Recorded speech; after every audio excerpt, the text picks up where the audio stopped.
I didn't know how much this was worth, but it looked expensive.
As I got to the top of the cliff, I could see everyone else being led away in heavy chains. Their extravagantly dressed capturers were only moving them in a slow march, so I followed them at a safe distance.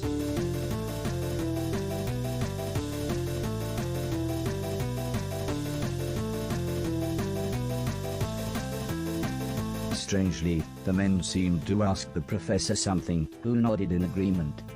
Although they clearly knew each other, the man in charge pushed the professor into a small wooden cage, along with Preston and Logan. The men then left. I was about to attempt to free my friends when one of the men returned with some tools. It was then I heard some machinery start in the distance, and the man left again. I then found out what the machinery was.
Mr. Preston took a chance to do something I'm guessing he thought was brave, shouting, "Catch you later, you ancient Egyptian dickweeds."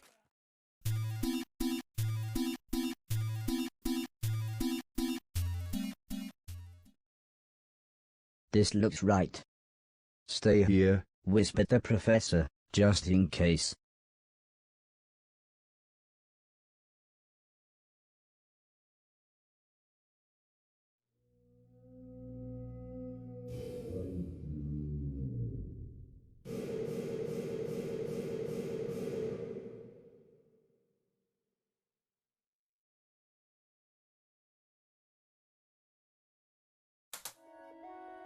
"Sorry to take you on a less than excellent adventure," whispered the professor, his voice slowly weakening, "but I knew Ian needed to see these things. I was always worried about the military possibilities, but I'm pleased to see your consciousness software is still growing. Life is a state of mind." I had no idea what he meant, but he looked so happy. "Quick!" shouted Mr. Logan. "Hide!" I jumped into a large cupboard with Mr. Preston, who whispered something about seeing some people on the security monitor. The cupboard door was pretty thick, so I couldn't really hear what was going on, but suddenly I heard Mr. Silton shout, "Run!" When Mr. Preston eventually opened the door, we saw a large glowing light, exactly like the one from the professor's time machine. It was only then that I realized that we had reappeared just before we had left. As we walked back to the train station, Mr. Silton was truly confused. All he kept saying was, "What the bloody hell happened?"